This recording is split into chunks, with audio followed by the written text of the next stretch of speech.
Hey, what's up guys, and welcome back to another World Cup review. Ghana nil, Uruguay 2, but both sides are out of the World Cup. I mean, for Ghana, who played really well against Portugal, who played really well against South Korea, to get knocked out is a very disappointing sort of way to round it off. I felt that they probably would have expected to maybe draw, maybe somehow snatch a win, but it obviously is disappointing considering they did get 3 points in a game and they were actually part of sort of a little bit of a chance to go through, but they finished was it bottom of this group. Yep.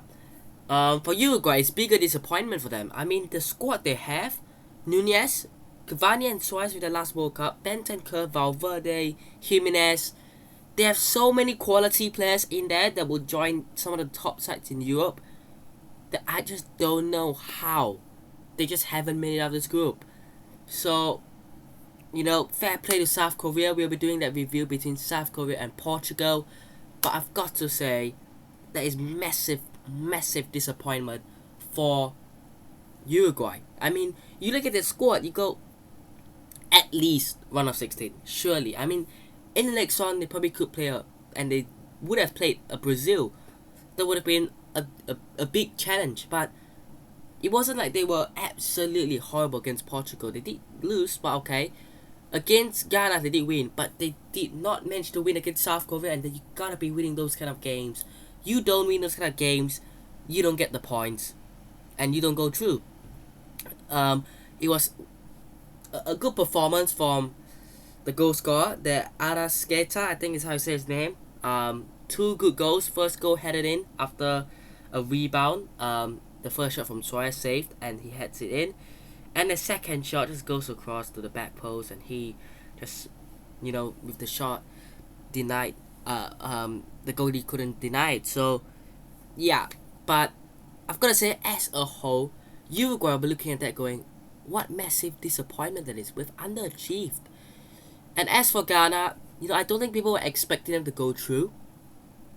But after how I saw them play in the first two games, I slowly gave my confidence and changed my sort of opinion of how Ghana could go through, and sort of put my hope and belief to Ghana, because I did think that against Portugal, even though they lost, they played quite well.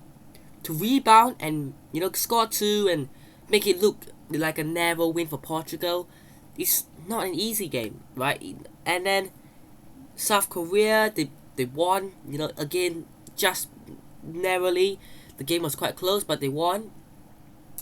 But for Ghana, it's massive disappointment. For Uruguay, it's even bigger disappointment because of what is already expected of them from the get-go. From the start, Uruguay were expected to be maybe going to the round of 16 minimum, maybe further. But I think you look at the group at the start, you would have gone Portugal and Uruguay, like most people did. No way. And I'm not trying to be disrespectful, but there was a very low chance that we were going to put South Korea or Ghana in that second spot.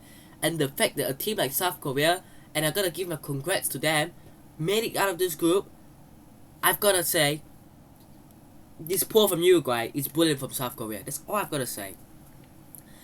In this group, it means that Portugal will top this group, which, of course, they rotated quite heavily against South Korea. They lost, and we'll talk about that. And then South Korea second, Uruguay third, and Ghana fourth. That's how Group H has ended. But that'll be it for today's review between Ghana and Uruguay. I hope you guys have enjoyed today's review. Hit the like button if you guys did. Subscribe to the channel if you guys aren't already. And I'll see you guys in the next one. Peace.